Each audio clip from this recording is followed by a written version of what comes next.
This week on Cage Side Seats, the podcast, we're talking injuries, and even more injuries.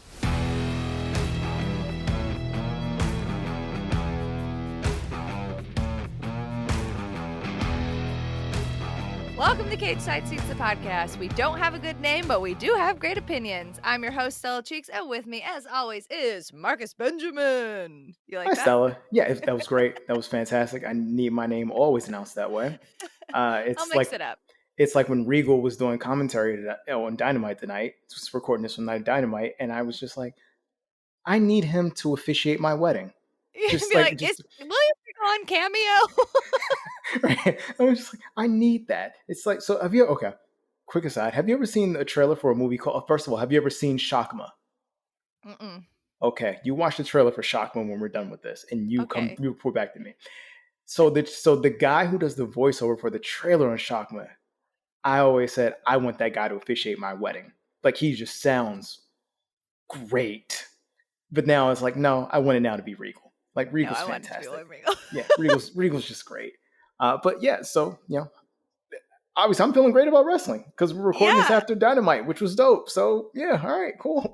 Honestly, Marcus, we'll see how this goes, but I feel like recording directly after a wrestling show might be a good idea because we have actual energy. Mm-hmm. Yeah, right. It's just like, oh man, I'm hyped. Like, it was just a fun show, and not to get ahead of ourselves, but NXT wasn't awful. So and Raw was good. Right, Raw was great. Oh, Raw was so really good. great. And Hell in a Cell was good. Also good. Yeah, it's been like, I feel like SmackDown's got a lot to live up to tomorrow. Like, don't drop the ball. No, I'm sorry, Friday. It's not. We normally record on Thursday. So yeah, SmackDown's got a lot to live up to on Friday. Don't drop the ball. That's all I gotta say. They definitely will. They will 100%. The ball will be completely fumbled. Yeah. Well, and Pat McAfee will try and fix it, and nothing will get fixed. Poor Pat. Poor Pat. He's trying. He was like, I am not showing up to Hell in a Cell for a single match. You can get fucked. Did Cole say No, Cole didn't say he was on assignment. I forgot what Cole's reasoning for him not being there was. I guess it was just like, yeah, he's not here. I don't think they tried. It's just like, yeah, he's at home. Oh, okay. I don't even remember them addressing it. They were just like, you all accept this. Cody Rhodes has to be here. Cody Rhodes. Woo! Yeah, we see where you're. That's a mashup from hell. We'll get there. Imagine Brandy with that. I can't. I don't. I'm moving on. We're moving on. Okay, we're both in a good mood, but we're weird and punchy. Yeah. Per usual. Yeah. The news. Everybody's hurt. It's a whole bunch of people hurt. It's really, like, first of all, I'm happy no one is hurt. Like, really, like, hurt where it's like, oh, we're going to miss a lot of time. Right. So that's the first thing. No one's Bailey'd. Yes. Unfortunate, or not worse. No one's Big E right now. So that's good. But man, it's just like, we were looking forward to the summer of Punk, another summer of Punk, and now we're not. Honestly, we talk about on this podcast all the time about how we're prophets and how, like, everything we want, not everything we want, but many times we come up with ideas and they come to fruition. It's definitely us and not writing. I also feel slightly cursed because the past couple weeks I will write something for the site, publish it, and then within like 10 minutes it becomes null and void because like I wrote the Seth Rollins Cody Rhodes preview matchup for Hell in a Cell, and then like 10 minutes after it posted, it was like, oh, Cody's hurt. So that's definitely your fault. Punk is out. And I was like, oh, am I cursed? Is this me? Did I do this? It's your fault. It's definitely your fault. It's also your fault that Cody was like, nah, I'm going to wrestle with this too. Oh, Lord have mercy. Like, okay, let's just hit him in order. So the big one, right? We were looking forward to CM Punk, Summer Punk. We talked about it. We released the podcast on Friday in the morning, and then rumors start swirling. Oh, Punk's gonna address the audience. Oh no. Punk has, I think, a broken foot or something. I think that's what it was. Yeah. So he has to get surgery. So he was gonna relinquish the title. Then Tony Khan was like, nah. And then Punk did not finish his sentence. So then we all were like, nah, what? Right. Like, Yeah. Like, so yeah. so Yeah. are you relinquishing? And so then Twitter was like, ah! And then AEW released the most convoluted press statement, I swear. And now we're gonna get an interim champion, which we kind of started tonight. We got Jon Moxley versus either Tanahashi or Goto at Forbidden Door. But it was a convoluted, everybody was in their feels like, oh no, Punk. And then everybody was like, wait a minute, what the F is happening? Right. And that means, so first of all, it's really sad that Punk's out. I was looking forward to it again. I wanted to see what he was going to do with this championship. Those tears were real. Yeah. Like he was really, and like because he understands and understood what this meant. Like he knew his position in this company. He knew how big of a deal it was for him to be the champion in this company. Well, and also he worked for it too. Like yes, like he when he yes. premiered at AEW, he has been in a lot of feuds, but also a lot of just like matches. Yep. And each of those matches has been a fight and a struggle. Like he didn't come back with no ring rust. Like so we got to be with him while he was frankly earning this championship back and earning the pop and earning the trust of people. And even though like, you know, his matches aren't perfect or whatever, like it was exciting to be there along the ride with him. And now we get like a stopgap because he's still going to be the champ. He's holding on to the title. So when he's healed, he'll come back as champion. And then we'll have to do like, you know, an interim versus champion, whatever. But like, yeah, this is a bummer. Not only that, but him working back and getting in the ring shape. But we saw him just show up. Like even if he wasn't wrestling, he showed up to all these events. Punk was at Rampage. Punk was at Dynamite just talking. Like Punk was at like Fan Fest. Right. Like he was in it. Like he truly believed in what this company's doing. And I'm just like, okay, man, like you're really buying in. That's really cool. Like he was being a team player, which is normally not the rap on Punk. Yeah, that's not generally the vibe. Yeah, like you know, you know, I understand that. I too had a T-shirt. I don't have it anymore, and if I did, it definitely wouldn't fit anymore because I've lost a lot of weight since then. But I had a shirt in college that said, "I am not a team player," so I understand. I understand where he's coming from, but that is hilarious, Marcus. Yeah, there was this shirt that this store we used to go to in college that doesn't exist anymore, unfortunately, and they just had all these ridiculous shirts, and that was one of them. It said, "I am not a team player," and I wore it to my internship one day too, just because. Again, I'm in college, man. I'm whatever. I'm 20. What are you going to do to me? So it was really weird. I wore really ridiculous. a Bailey I'm a hugger shirt once to work. A job where me and my boss were like actively in a feud. I was straight up disrespectful to her, but nobody wanted to do my job. So like I felt very safe to just kind of be an asshole to my boss. And I wore an I'm a hugger shirt and my boss did a literal double take. She was like, and I was like, it's a wrestler. I'm not. Oh man. When I quit that job, she was like, why? And I go, because I do not like coming here. I do not want to be here. I am leaving. Wow. Good for you for leaving in a blaze of glory. I respect the hell out of that. I'm a pretty nice person until I'm angry, and then I am a not maybe nice person. Well, you know, you and Punk have that in common. So there you go. Me and Punk actually similar vibes. Yeah. I will show up and I will work hard if I respect the person I'm working for and if I'm happy where I am. You know, all jobs have whatever, but like I've been at Cage Side for 4 or 5 years now, but the moment I disrespect somebody, it's like gloves are off and I'm like, this is my shitty CM Punk side. Hey, man. Let's go. I'm never on the side of that. And again, I get it. And for him to keep all that internal and just be like, all right, I'm here, I'm doing the work, I'm showing up to Rampage. He was at the Rampage that we went to, you know, me and Sean and Kyle. Like he was just like, Tony Khan just pulled him from backstage and he just talked to us at the end of the show. Like that's the vibe he was on. And I know that sucks for him to put all of himself into this thing and find out whether he can do this and to see, oh yeah, dude, you still can do this and people still love you. And you can still entertain everyone on this microphone. It's just it hurts. Like, I get it. But again, especially because luckily, they probably had a lot of stuff planned. Like, you yes, don't start a CM Punk title reign at this stage in his career without like a plan. So like that right. also probably sucks. Like, man, we had so many plans, and who knows, by the time you come back, some of these plans might not be viable for X, Y, or Z. You know, Plans change, as Vince plans always says. change. But then also he was with FTR, and what were they doing with that? Like, just and yeah, it sucks. I get it. And then there's, of course, we gotta get to the other one. Cody Yeah, Rhodes. yeah. So Cody Rhodes tore his pec partially and then tore it straight fucking off the bone, I guess. Yep. I don't really know how muscles work, but he completely tore it. And because it was completely torn and, quote, could not get any worse, he decided to go on with his Hell in a Cell match. Yep.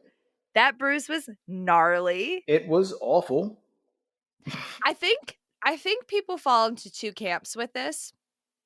If you are kind of buying into the Cody Rhodes WWE run, which I totally do understand, the idea of him showing up with the torn pec to still do Hell in a Cell, to prove, why he's back, face Seth Rollins, beat Seth Rollins, that is like epic storytelling, right? If you are in the camp of Cody Rhodes, that is, it was just like this fucking guy moment. Right. Also, like, if you are maybe an anti-capitalist, not bootlicker, it was like you really putting your health on the line for your job here? I don't know. That was my take. I see them both. I'm like split down the center. Inside of me, there are two wolves. There is the wolf who fundamentally understands big storytelling in pro wrestling, what this will do theoretically in the legacy of Cody Rhodes' career and his return and his eventual build to when he wins that championship, how it fits into the like legacy of Hell in a Cell, the story him and Seth told. Seth also like did a really fucking good job in this entire feud, but specifically that match. Like, I understand why people buy into Cody Rhodes. I understand why this match was good. There were moments where I was like, oh, he can't pick up the sledgehammer. Like, I bought in. I get it. But then the other wolf inside me is very much still this fucking guy. I am similar, and I wrote that in my you can if you read my recap, you can trace my feelings in real time of like, seriously, why are we like? It really started on some, I really wish they didn't do this. It's a roller coaster because you see it and it's so gnarly and you're like, whoa. Like, I'm going to use the F word here, but I watch pro wrestling because it's fake, okay? Right, like, if I wanted to watch real fighting, I would watch MMA, but I don't. And if I wanted to watch somebody get the shit, like, beat out of them, I would, go to cool underground fighting. I don't. Though, I would. I'd watch Faces I'm of maybe Death up for it. I don't know. We'll see. But, like, it just crossed the line of reality in a not fun way for me. And it was also like, this is your life, this is your livelihood, and everybody is saying, quote, it can't get worse, but like, couldn't it get worse? And also, if you're in an extreme amount of pain, theoretically, you aren't going to be wrestling in a safe way. And I just said that me watching at the beginning of the match, they did wrestle in a safe way and they did put on a good match and they did work around the injury. But my initial reaction was, whoa, fuck this. Right. You're going to overthink something. You're going to overcompensate for something, and then something bad is going to happen. And in the cage side, off of Slack, you and I are the only two who are being like, yeah, but hold on. Yeah. No, because like you said, I watched this for fun. Not for fun, but like there is an accepted reality of these people. This person is not actually hurt. Right. This person's not actually going through this pain. Which is so ridiculous to say too, because like I've like in person in indie shows, I've seen somebody pop their shoulder out, pop it back in. I've seen somebody get a molar kicked out. I've seen like several knees just completely buckle. Like, I've seen real violence many times, but I'm not going in for the real violence. Exactly. I think Buddy got a molar kicked out tonight. Good Lord. That match. Yeah. I can't talk Oof. about it because I'll get too Okay. hot Yeah. bothered. Yeah. Okay. I'm sorry. Anyway, it just the what worked for it though, it was like you said, the reality of him being injured, and like, oh my god, I'm really buying into this because it's not, at that point it's not fake. Like, it's Right. fake, quote unquote, but it's not fake because it's really hurting him to lift this sledgehammer. Right. It's really everything, every collision on that mat, whether it was a move he did, whether it was a move Seth did to him, every toss into that cell, whether it was because of him, whether it was because of Seth, hurt. And it wasn't just a good match for him having a big injury. It was a good match. Yeah. It was a good match, and they told the story. And like, there is no reality in which I won't always have at least a kernel of this fucking guy when thinking about Cody Rhodes. Like, it is just a reality. But credit where credit is due. I hated it at the beginning and it turned my stomach. And by the end, him and Seth told a really compelling pro wrestling story. And it worked. I don't think it should be the norm. I don't think we should be out here wrestling with injuries. Jeff Hardy, why are you in a ladder match? Yo, maybe take a week. That is maybe the take a first knee. thing. The first thing I thought of when they announced it on Dynamite. I thought of him, Matt being like, earlier this week or last week, yeah, Jeff was out of it during the match we had. I was like, oh my god, so Jeff was just basically wrestling like a zombie. And then now they're like, oh, you know what Jeff's gonna do? A ladder match now. Like, dude, why? And then, to quote you, bruv, what are you doing? Right. Like, so that's what I said. What I'm thinking, and not to Jeff, but I was thinking to Tony Khan. It's like, bruv, you just lost Punk. Like you just lost Punk to a freak accident. And Danielson, right? Rumors have it, and Scorpio Sky. Yeah. Like, maybe we should cool it. Right. Maybe you don't risk Jeff. Like, you just lost these guys.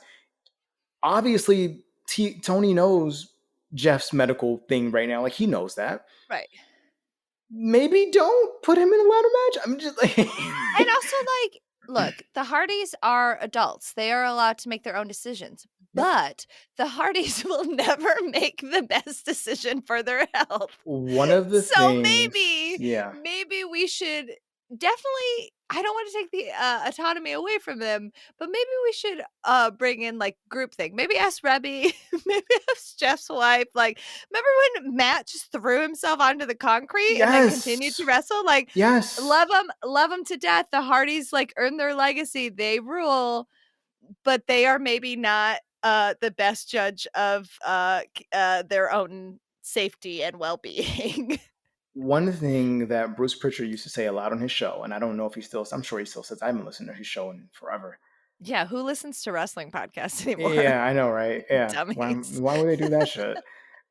But one thing he used to say is that you have to protect it, and JR says it all the time, podcast or no podcast, you have to protect the talent from themselves sometimes. Yeah. And I don't know, and for all I know, Tony's done this so many times that, it's not funny. I don't know that.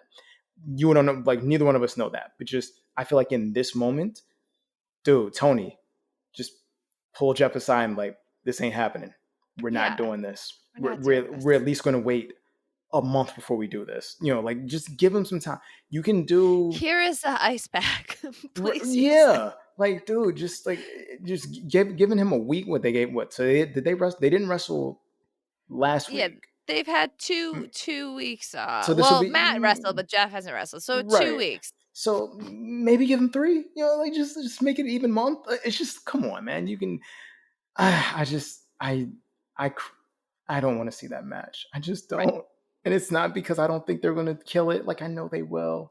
But sometimes they don't. That match at Double or Nothing was sloppy and was not fun. Because I know what a good Young Bucks match looks like. I know what a good Hardys match looks like. I know what a good Young Bucks versus Hardys match looks like. Mm-hmm. That was a nightmare. Mm-hmm. And not the good kind, like Cody either. No. Oh my God. Also, I just have to call out Brandi Rhodes, her being like, Liberty better not complain about nothing because her dad just wrestled her. For the record, not a great lesson to teach your children. Look, if I give credit to the Rhodes family, I also have to not give them credit. Oh, I was gonna immediately go into the fact that he was about to do a Liberty promo on Monday. That's where I thought we were going. We were gonna hit that first. And then Seth saved us from it. He was like, no, we're not doing this here. Seth truly is the savior. And you're just like, nope. I saw this on the other channel. We're not going here again. You were not talking about your child. With the respect and then the heel turn. Seth is great. Seth is doing great right now. Yes. King troll. Yes. Honestly, why is Hollywood not calling Seth Rollins? Kudos to Samoa Joe, kudos to Liv Morgan, kudos to Batista, kudos to Black Adam, The Rock. But Seth Rollins needs to be in something. Well, like you said, Cody Rhodes was in Arrow. Seth Rollins would be, where Seth Rollins needs to go? CW, listen to me. Put Seth Rollins on Gotham Knights. I knew you were going here. Yep. I knew you were going here. I need Seth Rollins and Misha Collins to have a scene together in that. I don't know if you saw the trailer for that sidebar, but that looks like a nightmare. Not just like a CW show. It looks like a nightmare for a CW show. I saw the first couple seconds and I was like, I think I'm gonna watch this later. And later never came. Still be watching it because I'm the dum-dum with a supernatural tattoo, so I'm legally obligated to watch anything that Jensen and Misha are in. It's all good. I understand. That's how I feel about Spider-Man. I'll not Jared. There are Spider-Man cartoons where I'm just like, am I going to watch this at least once? Yeah. All right. Fine. Cool. Whatever. Yeah. And I haven't liked a single Spider-Man cartoon since 2009. But I keep watching the ones they keep producing. It's just like, you mean the TV show? Because you loved Into the Spider-Verse, right? Oh, I mean, yeah, like TV show. Yeah. Okay. Just like animated, like TV show, weekly basis thing. Yeah. Spectacular Spider-Man is the last thing I liked. That was when I was, 2009. That was 2008. I was in college. How do we always end up talking about Supernatural and Spider-Man? These are, again, you have a tattoo. So there's that. I'm obligated by birth. So there's that. Like, these are the things. Just I'm wearing red and blue right now. It is what it is. And so, I'm sorry. But yes, back to the show. Everyone's hurt. Jeff Hardy, please do not get hurt next week. Like, seriously, dude. Do you think that Cody Rhodes is gonna? So he said he wants to do Money in the Bank. Obviously, said he wants to do Money in the Bank. Then Seth Rollins hit him with a sledgehammer a bunch of times. Yep. Cody Rhodes isn't that Money in the Bank commercial? He is. Money in the Bank is July 2nd. That's a couple weeks. I don't know shit about pectoral tears. Well, I think Cena has the record of like 3 months. I think that's the record. Cody's already proven that he'll wrestle injured. You know what? I refuse to make a call until July 2nd, in which I see it on my TV. Again, if 3 months is the record, I find it. I'm not saying it's impossible because, like you said, Cody wants to do it. Cody will do it. But dude, if 3 months is the record, I don't see you doing 3 weeks. Yeah, but Cody Rhodes is definitely out to outshine John Cena, who's coming back. Propadoo! Oh my god, you're right. One of my favorite things to do, me and my friend Bobby, we pretend that we're John Cena, but that we're a Pokemon, and every once in a while we'll just go, John Cena, Propadoo! So that's all I think about all the time. John Cena! Whereas now I'm thinking about the fact that not only does he want to outdo John Cena, but he also wants to outdo Triple H, who also had a pectoral injury. Cody's going to be at Money in the Bank. Fuck. Cody's going to win Money in the Bank. He's going to win. This is ridiculous. And look, man, again, just Godspeed, man. That's all I can say. Godspeed. Just be careful. Wrestlers, be careful. Someone in the comment section of for Hell in a Cell made a very good point. Great match, great story. No wrestler ever again should do it. Agreed. And I completely agree. Men, women, it's not that serious. You can get away with it once. Yes. And it's exciting and cool. You do it more than once and it's a problem. Yeah. Yeah. I was going to make a drug joke, but I'm not going to do that. So, yeah. Yeah, let's go on. The rumors. Big one? The only rumor that I put down this week really was that Stephanie McMahon has heat in the offices on her way out, which is just so stupid. I read that and I was just like, is that realistic? It's just like, if it is, it's just like, what is the point of it? Out of everybody, Stephanie was actually really fucking good at her job. Stephanie was good at her job. We complain all the time about PR this, PR that, and WWE is not perfect at it, but Stephanie was very good at her job. And so if that is true, that they were trying to bury her on the way out and whatever as part of the Nick Khan, blah, blah, blah, or they're going to sell WWE, so we want to get it as far away from the McMahons as possible. Do whatever you want, but Stephanie is not Shane. Stephanie is actually good at her job, and that's petty, and that's more than just petty. That's next level. Yeah, that feels like someone with an axe to grind and just wanting her out of the spot. Because I doubt Vince is the one with heat on her. I mean, yeah, like you said, Vince is full Weekend at Bernie's. I don't care what you say. Every time he comes out, it is some weird black magic that they're doing to just have his soul possess his corpse for 10 minutes. That man is full Weekend at Bernie's. He looks like, you're right, because he looks like a cadaver. The most uncomfortable shit on WWE TV over the past several months is the shit with him in Theory, and not for the reasons that you're thinking of. We've already talked about that. Where I was like, this feels weird and groomy. Yeah, not that part, but just because he just doesn't look good. Yeah. And every time it was just like, dude, you don't have to be on TV anymore, bro. You've earned it. You can sit back. You can also chill.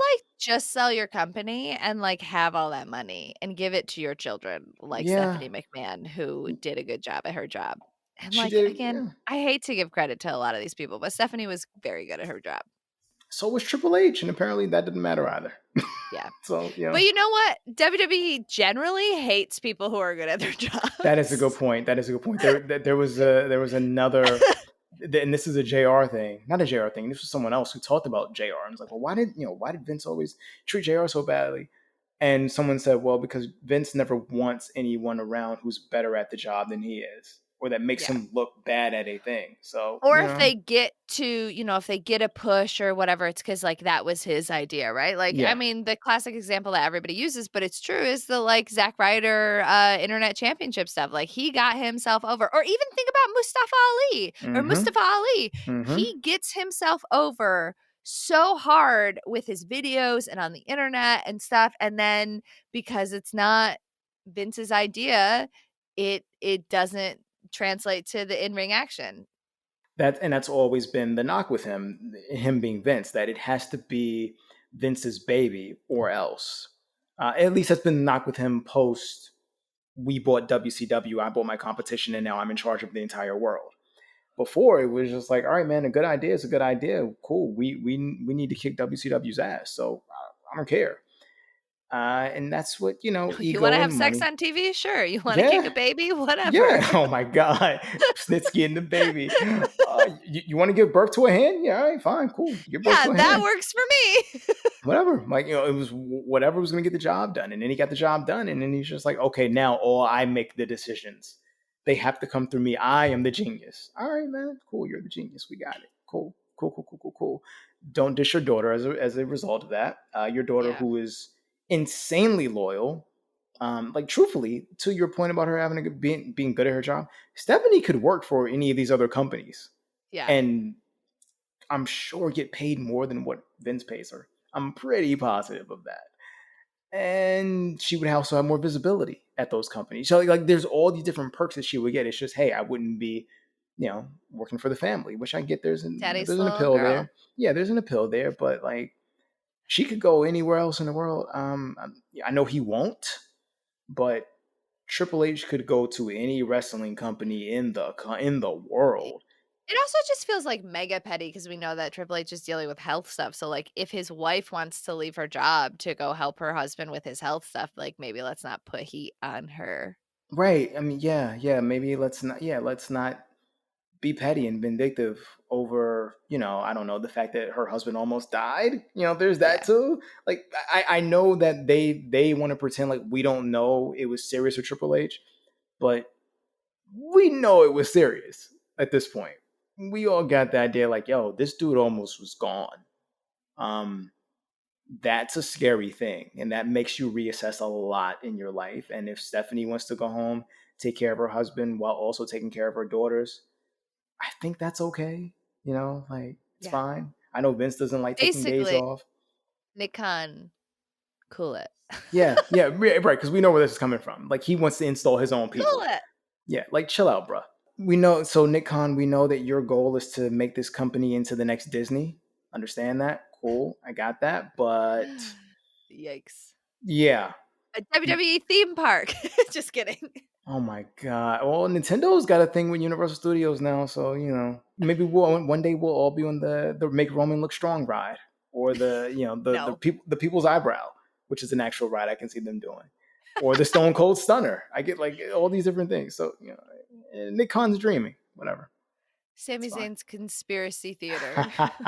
Oh man, it's funny you should say that with that committee hearing tomorrow. We're not gonna get political. Not gonna do it. Okay. You know what? Speaking of, I don't know. I was trying to do a transition. Speaking of conspiracies, you know what's living rent free in my head? Please tell. Finn Balor joining the Judgment Day and turning heel and teaming up with Rhea and Priest and kicking Edge out of their faction. I thought it was fantastic. I love it. Yep. People were like, oh, it's too soon. This is a new blah, blah, blah. Look, I love Edge. Edge doesn't need to be in charge of a feud. Edge doesn't, honestly, like, do I love that Edge is back and that he's had the second run? Hell yeah. Does he really need to be there anymore? No.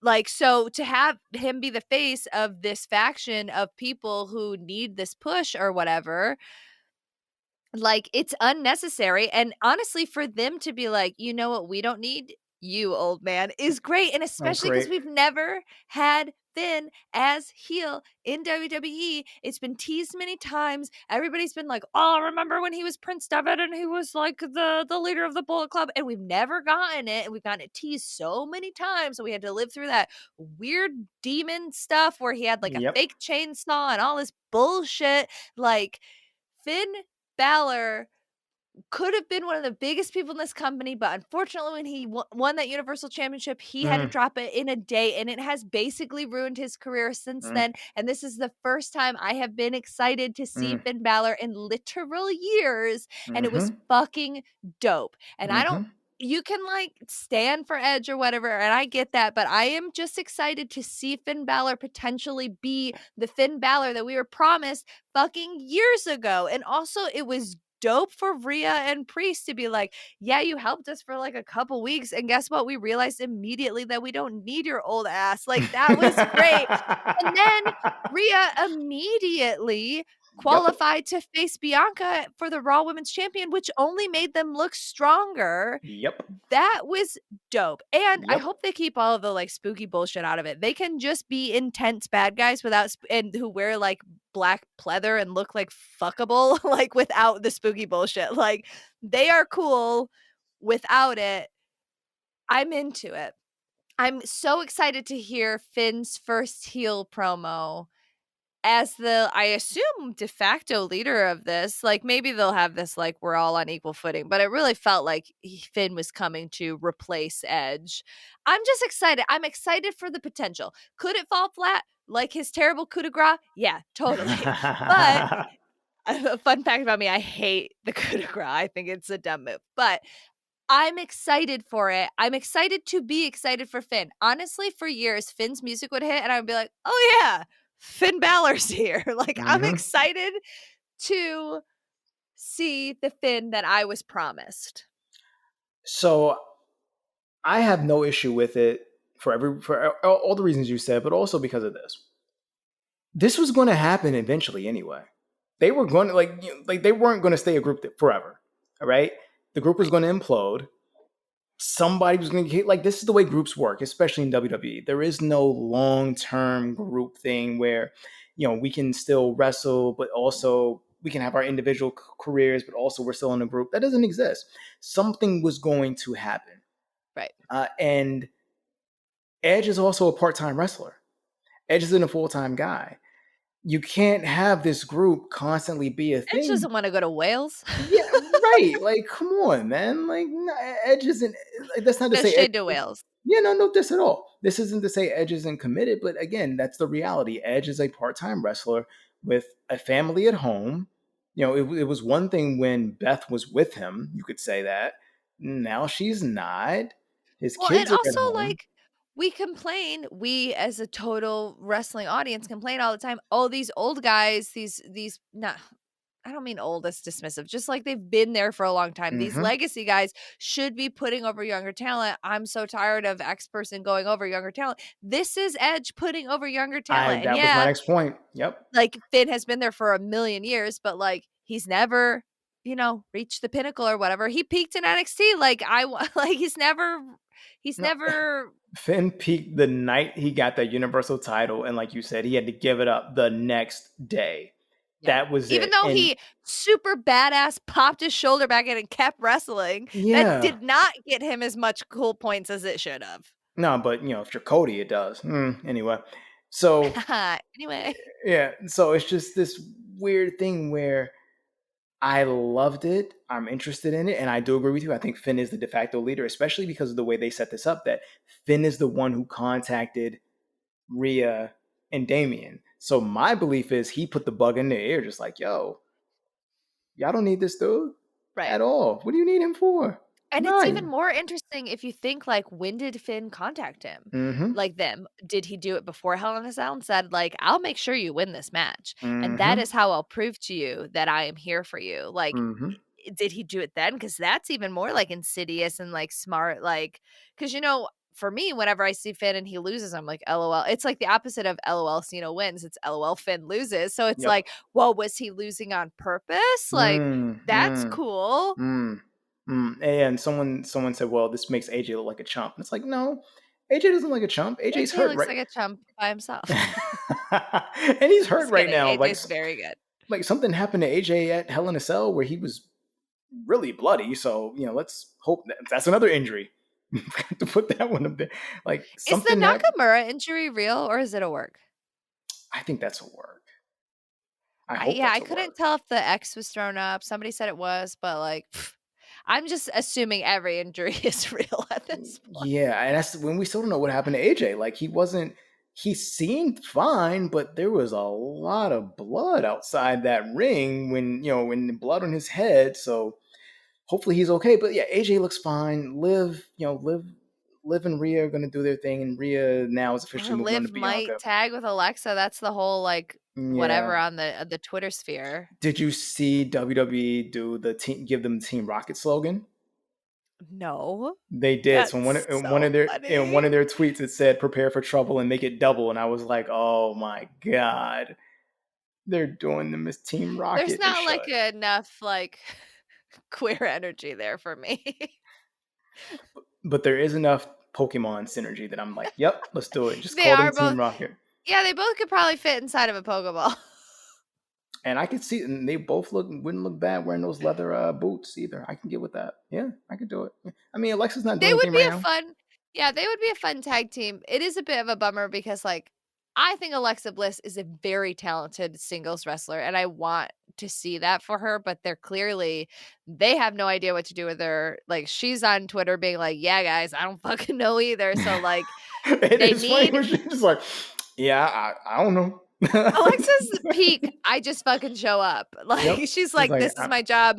I'm just here so I can get fine, Alexa is the quintessential I clock in and I clock out at this point. She's like, fine, whatever. I'm not going to shit stir, but I'm also not going to pretend like I'm loving it. She could, and they need something to do with the women's titles, right? Because the more the women's tag titles are not on TV, the more we're thinking about, Sasha and Naomi, right? So putting them on Liv and Alexa could be really fun.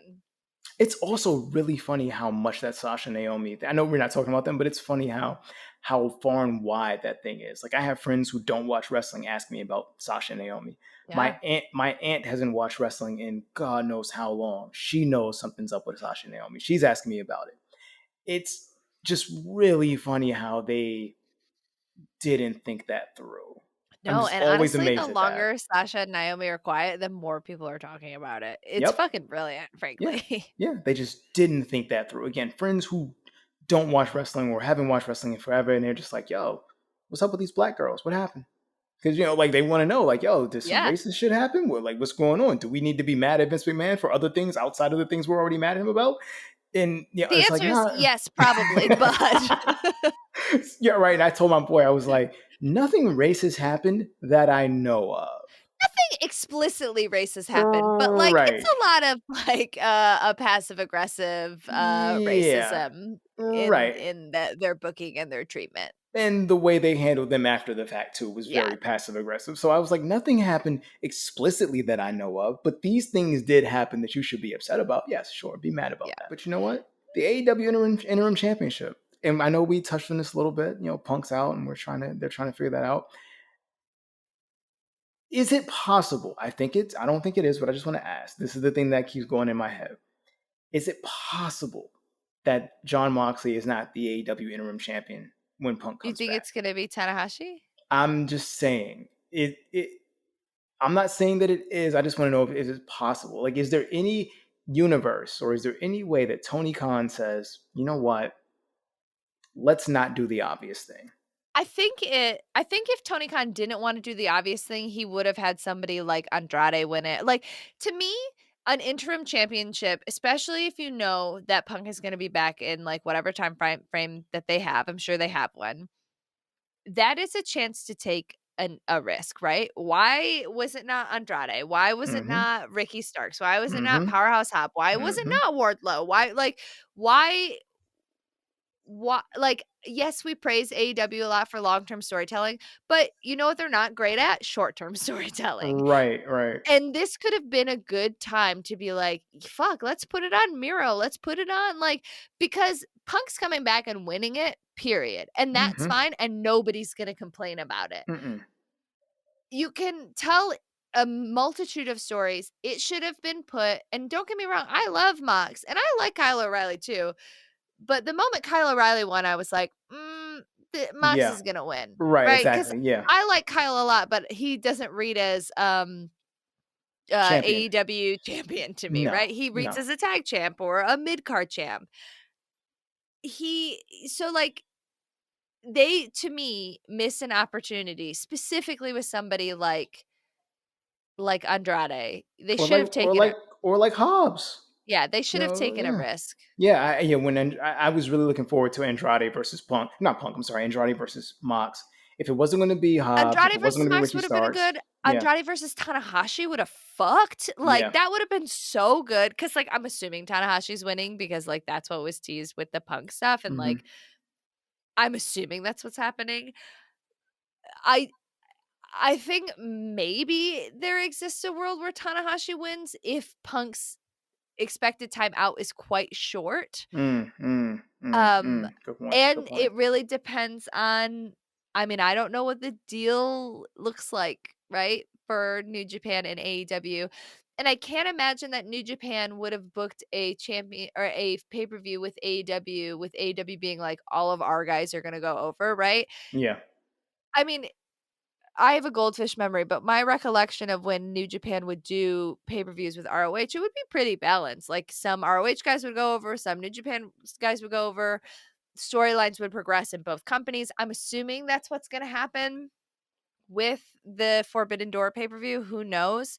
Uh, but I doubt a New Japan person is going to be the main title holder in AEW.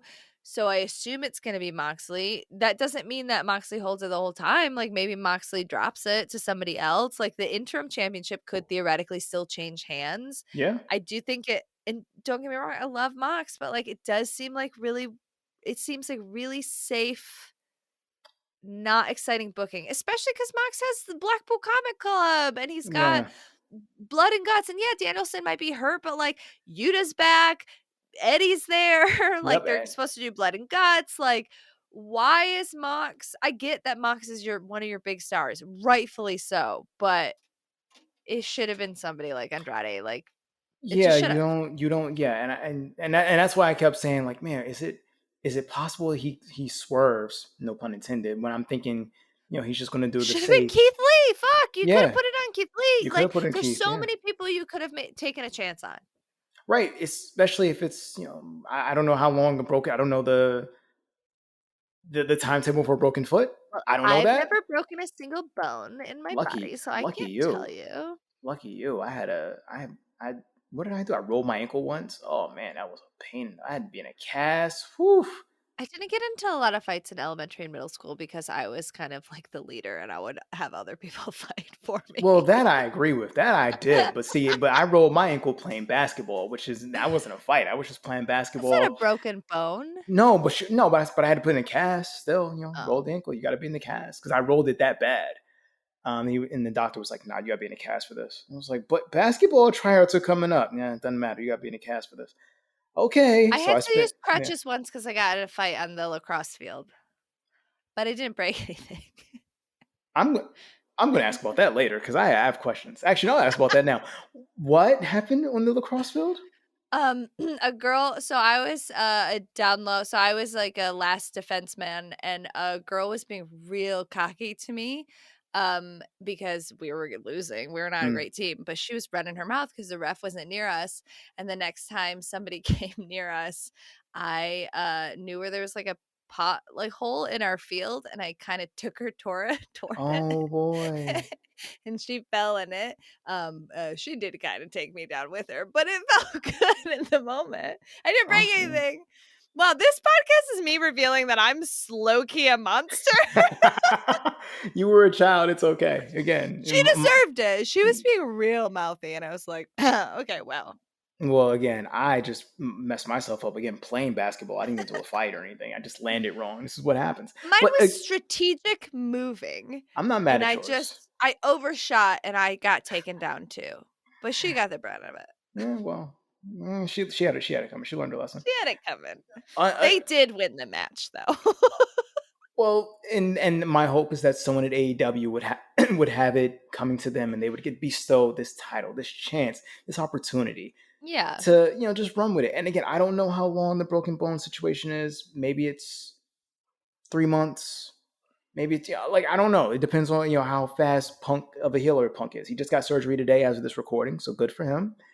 I Same time just as Cody Rhodes. well, In sync. Maybe maybe they're sharing maybe, maybe they're sharing a room together. and talking about Triple H. Just Yeah, throwing shit back and forth because neither yeah, of them can move.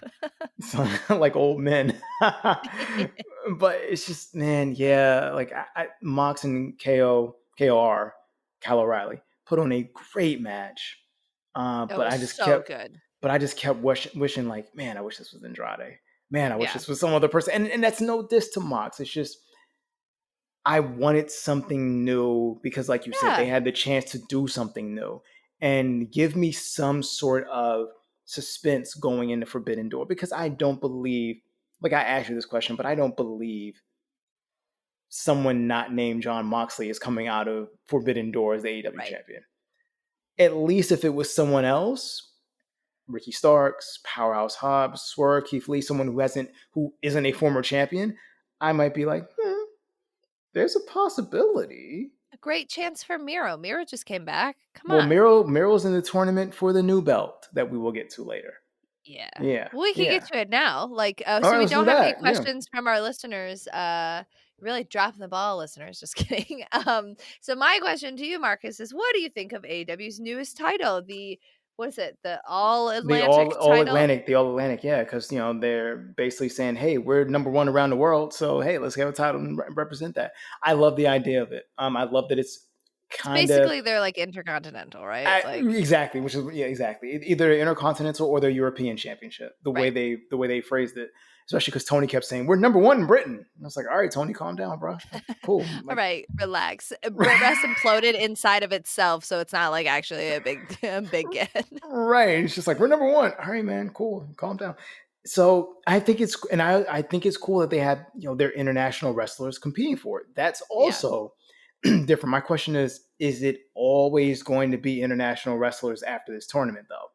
You know what I mean? I feel like it can't be, right? Because like theoretically, like if you're saying it's like essentially a world title, Right. world not being like the main belt, but being like, this is for everyone, the Yeah. everyone title. Right. But it makes sense to put a spotlight on the non-American wrestlers, at least for the first tournament. Definitely. And I want Miro to win because he's great. Yeah, because he's on a quest to kill God. I Right. approve. So, like, hey, man. I read his Dark Materials. I'm behind it. I listened to a podcast the other day when they mentioned that. So yeah, we're in sync. They were I talking was about. told that I wasn't allowed to buy that book for my younger cousins who live in Texas. That makes sense because they live in I was Texas. like, they're reading Harry Potter. That's like magic. And my grandma was like, yeah, it's different. You can't buy a book where they kill God. Well, I got to that because they were talking about James Bond, and then they were talking about Ava Green and how Ava Green was in the Yeah, she was Serafina Pekkala in Golden Compass, right? And they were just like, yeah, why would they? They did this. So people they were going to adapt this book where they kill God. Okay, that's interesting. They don't kill God till the third one. I guess spoiler alert for his Dark Materials, which I believe season 3 of that is going to start soon. Oh yeah, I forgot it was a TV show. It is a pretty solid TV show. Yeah, I enjoyed that a lot. Anyway, yeah, so we're tangenty tonight. International flavor, I like it. I loved the first match we got tonight. We're not going to talk about it because I don't want you to get all hot and bothered, but I loved that. The next match with Miro, who's Miro facing next week? I don't know, but Miro's wrestling next week. Yeah. So great. My wish to mess with you was I said and I was like I hope Malachi Black wins this just to piss Stella off. He also is perpetual this fucking guy energy. I like everyone around him. It's just he just feels like he would I don't know. I don't know how to describe it. He feels like he would fit in the world of like a shitty X in the Scott Pilgrim universe. Like he would be one of the ones that you're like, oh yeah, I dated him and I get it. We all go through this phase. You know? How does I'm not gonna get to a personal life. I will ask though. How does Zelina deal with that? Like, how does she deal with that in her? Maybe he's not like that in real life. Yeah, maybe that's what it is. Well, they have several very cute cats. So I assume the cats really bridge the gap between the poetry. Oh my God. Speaking of which, Julia Hart came out this week, speaking of poetry and emotion, and she didn't say anything. What's good with that? But I loved how Buddy Matthews came out. It's spooky. And then all 3 of the other members of the House of Black slowly came out and they were in shadow. And like Julia Hart is so much smaller than them. And like the visual to me was like, oh, she's so much smaller. She must be real scary. Like, do you know what I mean? Like for her to roll with this crew, what's her deal? So I actually like really like the visual of that. When is she going to, maybe I missed it. Did she give the explanation yet? Or are we just going with, and it's on Rampage, they like kind of like, they had like a video or whatever. Okay, cool. I'll go back and check that. Okay. All right. It was good. Yeah. So that's what I think of the title. I like the belt. I like the idea of the belt. I was excited because to me, I think that AEW, and I just say AEW needs another belt. A bunch of people were like, well, what about all these ROH belts? And then we have the AAA belts on here sometimes, and sometimes we have New Japan belts. Yeah, but those aren't consistent belts. And people brought up the FTW belt, but like the FTW belt doesn't count. It doesn't get defended. It's like, it's cool, and I like the legacy, but it is essentially the same thing as that like fucking stupid ring that MJF wears. Like it is a prop for Taz. clout. It's for Taz. It's for Taz's crew. That's it. And it's to be like, yeah, this is, we have a belt always, but it's not a real belt. So like you have the main title. It's the $1 million championship. That's what it is. It's just like $1 million belt. Right. Yep. You have the main title, you have the TNT championship, and you have your tag titles. That's it for the men. Then you have the women, and then you have the TBS. You have the women's championship, and you have the TBS championship. That to have another mid-card belt, especially the size of their roster, they have like 5 shows. I think it's okay for them to have another belt. And honestly, if this belt is on Elevation and Dark, like I think that's okay. I think it's okay to have belts on these, like, shows that I don't watch, but, like, a lot of people watch, right? Like, they have a big roster. To have a belt that maybe is not featured on TV all the time, but can be used on other shows, I don't think it's a bad thing. And so a bunch of people were like, "Oh, another belt. We wanted trios titles." Yeah, I want trios titles too, but, like, I don't think this is a bad team to have another house belt. Mm-mm. Mm-mm. It is cool that ROH shit and New Japan stuff and AAA stuff and Impact and all of the other Forbidden Door stuff is on occasionally, but, like, it's not a house belt. And I Right. think to have 2 mid-card singles belts for the men makes sense. That's, like, logical to me. I don't know. Yeah. And yeah, I've always said they need their version of the Intercontinental title because the TNT title ain't it. The TNT Right. title is their TV championship. It's their That's TV no championship. diss. It's Yeah. kind of a lot of times their cruiserweight championship, which is Yeah. cool. Right. But, Right. like, until Wardlow wins it. Right. Right. Or when Miro had it and was just destroying everyone. So yeah, like this Good old is days. I miss those days. So this is fine. Like this is great. And they're going to put it on someone. Like everyone in this tournament is dope. So it's not going to be put on someone who's just like, oh, why him? You'd be like, oh, okay, cool, good. We can do Yeah. some interesting stuff with this. And This there's is so many great. factions with a lot of international wrestlers, so, like, to have this belt in the House of Black or to have this belt in Death Triangle, like, Mm-hmm. that's cool. Mm-hmm. Because we Yeah. don't have trios titles. Not yet. And the tags can only do so much. So I think it's cool. And I think everybody needs to stop being a butthead about it. Stop being a Beavis or a butthead about it, people. Lightning round. Lightning round. Apollo Crews is in NXT, and that is cool as hell. And he dropped the gimmick. He dropped the accent. I'm clapping. I'm clapping for the I'm non-accent. so I just have happy. to like on behalf I of get. on behalf of black people everywhere. Thank you. Just thank Yes. you.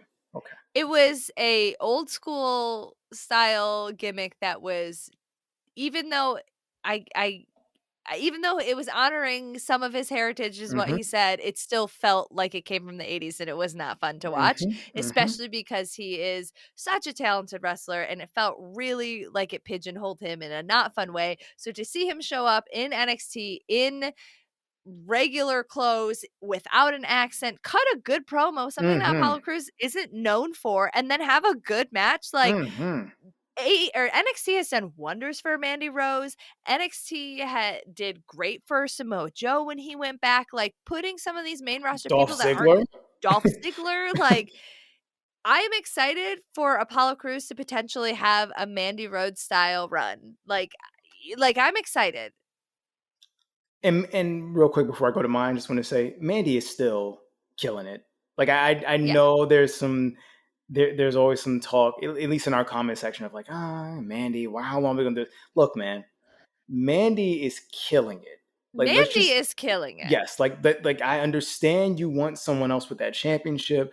I get it. But until someone proves that they are a worthy face to knock her off, Right. because story wise, we don't have that yet.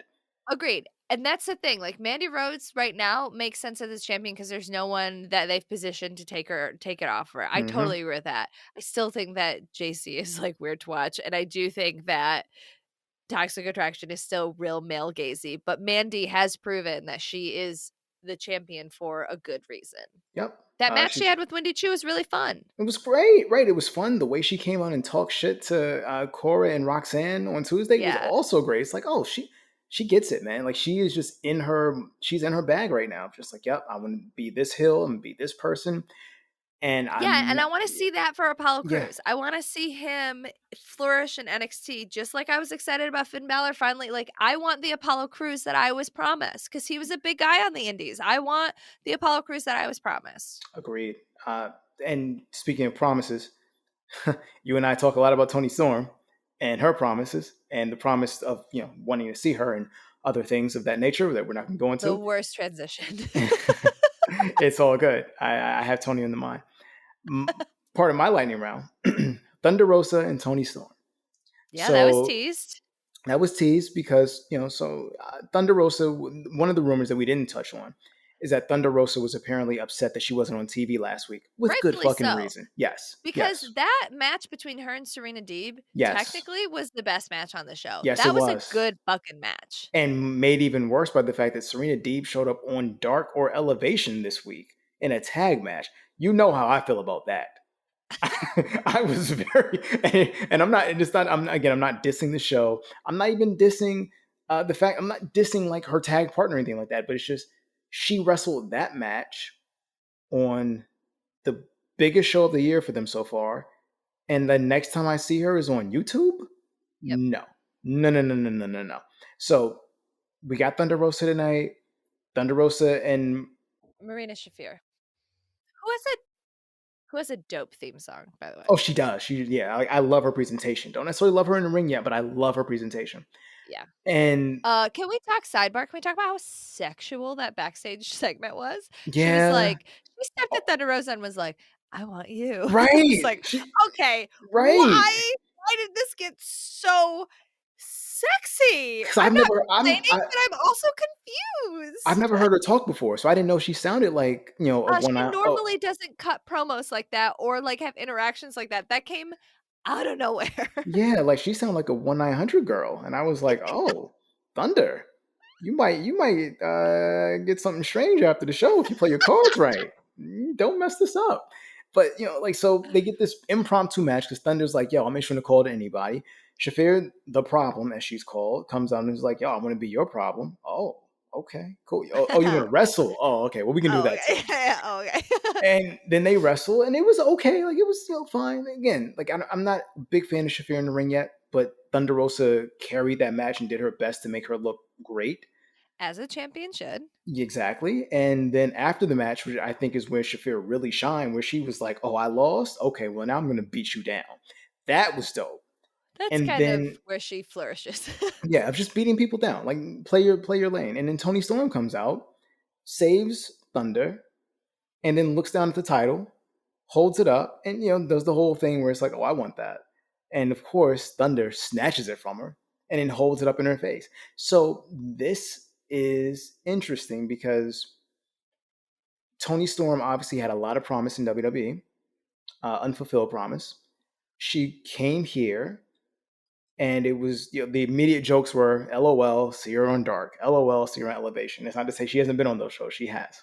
Right. But now elevating her to this position where she clearly is going to vie for this title is a good move, and it's I I I just hope it's the thing that gets them, and by them I mean Tony, to realize you can have your woman's champion be on TV every week, and it doesn't have to be Britt Baker.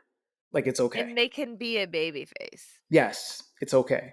Like it is okay. People love Thunder Rosa. Like even that crowd for a match that they had really no anticipation for, really no warm up for, no story, no nothing. They pop for her. They always Yeah. pop for her. It was smart to just do an open challenge because you Yeah. got her on TV, you got her in the ring, you got people popping for her, and then you can like set up some stuff. Like it's your champ should be on TV in some form. Right. It's Yeah. like your main champ should be on TV in some form, especially if somebody, and I'm no shade to Jade, but if the secondary title is on TV every week, it's a big fucking slap in the face if the main title I isn't. was going to say that too, and I think that was also part of it. I don't know if that was a part of her beef, but that would be part of mine.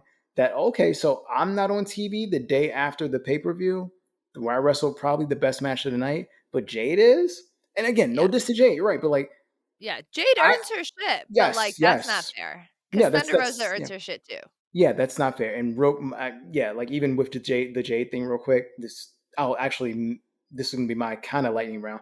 Real quick, can we get Red Velvet some wins and Kara We Hogan get some Kira, wins? yeah, they need some. Like, They yeah. why are they not cheating for Thank W's? you. Like seriously, this is what I said. They're a Like heel faction. right. Like she wrestled Athena, and I'm like, Well, she was never gonna she wasn't win. going to win, The right? She Athena. wasn't going to win, right? And I'm fine with that. But like, she at least needed to cheat and try to cheat. Like, I at least Yeah. want to see her being devious and like, oh, well, you lost because you were being devious. Cool. She's wrestling. Well, no, not Red Velvet's wrestling Statlander on Rampage. She better cheat. Like, Right, she better win or something. like Or we like do the thing where they have them on Dark and Elevation and rack up the wins and like, yeah, maybe I'm not gonna see it, but you can do a quick little package or a quick little thing and be like, oh, well, she's, do the Britt Baker thing where Britt Baker was like, I need to rack up my wins. I'm just going to go kick ass on W. And then I'm going to talk about it on Dynamite Rampage. I think that Kiera Hogan and Red Velvet and the baddies would benefit from that. Yeah, just give them some W's, man. Like, yeah, everything works about it right now. So the fact that they don't win, your lightning round. Maryse, good God. Yo. Not only fucking God is it a good guy. I told people, like, if I told people who weren't watching Raw at that time to be like, yo, you need to watch Raw right now. You need to turn to the channel USA. I told them all, like, yo, you need to have your children leave the room. Yes. I mean, here's the thing about Miz and Maryse. I have stan Miz for years. I've never not stan Miz because Miz fundamentally understands what his character is and what it should be.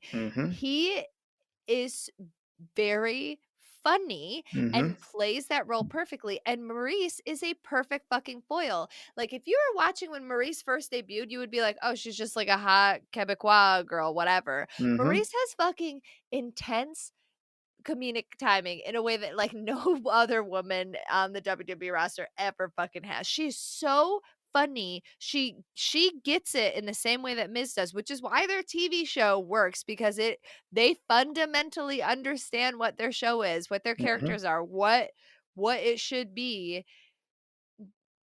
It's just so, like, remember the Daniel Bryan and Brie feud with the It couple? Like, that shit was so funny.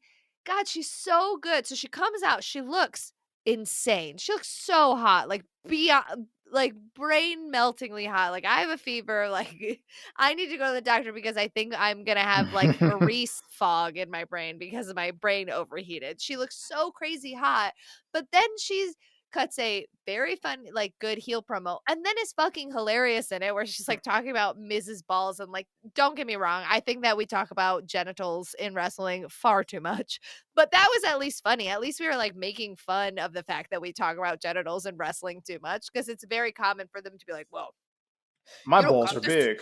Yeah, you don't got the stones to wrestle me or whatever. And so for them to like make fun of that type of promo was also very good. Maryse just fucking rules. I love Miz and Maryse, but also, holy shit, she looked so crazy hot. So Maryse, real talk, Maryse is one of the baddest women in the history of that company. Yeah. Good Lord. Pregnancy, having kids did her right. That is all I'm going to say about that. They're the it couple for a reason. Yes. And when Miz calls her his vivacious and gorgeous wife, yes. Yeah. Yes. And you're right. And all of the things you said, right? Like, she's hilarious. She was hilarious just being like, well, no, he has small balls. Oh, I'm sorry. No. He's got average size balls. No. He's got the biggest balls ever. Like, it's hilarious. Like, she was, and then when she was talking real French to Riddle, where Riddle is just talking nonsense, also funny. Like, she's a great straight woman. She's a great comedic foil of like, I'm going to be silly, but also be like, but take it seriously, but also be silly. And she just knows how to work with, not just with him, but with everyone who comes at them. It. Yeah. She's great. She's great. Speaking of great, Becky Lynch wrestled Dana Brooke for the 24/7 championship. And lost. Now, that is the only problem with that sentence, is that she lost. No, she should have lost. I don't want Becky Lynch walking around here with a 24/7 title. But you also kind of do, because it would be hilarious. It's better that she lost, because then she can throw a fit about it, because she can throw a fit about how dare I be in this fucking terrible title, because she was having a match with Dana Brooke, just like a regular match, right? Yep. And then the 24/7 nonsense happened, because that's what happens. And Becky was like, and Dana won the 24/7 championship Dana in the middle of Becky and Dana's match, and Becky was like, no. absolutely not. I will not Yep. stand for this disrespect. Nobody is winning a title in my match except for me. So then she was like, fine, I guess I'll go for this shit belt. And then she lost because Asuka got in her face. And then Becky went online and like totally fucked up her Twitter and was like, I'm having a full ass temper tantrum. I love How did it. I go from being the face of this company to being in the 24/7 title picture and then losing? How dare you? That is love the it. if No, she I had love it. won, it would have been a not good story, I think, because Becky does No. not need to be in this title. But that is like a pretty solid No, story. no, you're right. You're right. And me wanting her with the title just because I want to see fuckery. But story wise, yes, she needs to lose. She needs to be indignant. She needs to be hostile. She needs to be embarrassed. And I just love the fact that she's like, yo, I just want a belt. I just want a title. I don't care what that title is. Just give it to me. Like, I don't care what it is. Like, it would be great if she was like, bring back the hardcore title. Just bring back anything. Bring back Drew's already talking about bringing back the European Championship. Bring that back. I'll take that from Drew. Like, I want her to just be that greedy and that belt hungry. It's her expedition of gold. Expedition of gold. Yeah. Sorry. Speaking Why of does which, she go down to NXT and be like, this title's mine? She should. This is what I'm saying. Like, just let her. I want her to just say, yo, you know what? Mandy, I like that championship you got. Be ashamed if something would have happened to it. Come wrestle me. Like, just go there because we're sitting there being like, all right, yeah, you know, Roxanne and Perez and Cora, they some competition for Mandy, yeah, but are they really being set up to beat Mandy? I don't know yet. Becky Lynch, though, yeah, that would be cool. So yeah, I just loved it. Becky was great. Asuka was great. Dana was great. Like, and Dana was great in the role of just being like, Dana. Okay, fine. Let's just wrestle then. Okay, and then immediately, won the match and went back to her 24/7 nonsense. I loved it. It was the thing that let me know, oh, Raw is going to be fun tonight. Okay, yeah, Raw was a good show. Yeah, shocker. Yeah, big shocker. Big shocker. All right, that's it for this week. We'll be back next week, same place, same time. And if you'd like to be on the podcast, which apparently none of you want to do this week. Yeah, please. Everybody said no. So if you want to say yes next week, please make sure to send your wrestling questions and thoughts to cagesidesocials@gmail.com. Recorded questions are encouraged, but written ones are always welcome. You can follow us on Twitter. I'm at Stella_Cheeks. I'm at Abstract Poetic at 3 with the E supposed to be. And of course, you can find more wrestling coverage at Cage Side Seats on Twitter and Instagram. And if we missed something you desperately want to talk about, which I doubt because we talked for about an hour, please head over to cagesideseats.com and chat with us in the comments of this episode post because, yeah, we do chat every now and then. Marcus does. Yes, I do chat every now and then. Like some people, some people definitely ask, because Sean asked on our last episode post of like, yeah, have you ever been tired of wrestling? Some people actually answered that question. So I'm going to look at those and pull some for next episode. Oh, yeah. I could talk for an hour about but we'll get to that next time, Cage Siders. The tapes are always rolling. That didn't quite work, but we're going with it. All right. All right.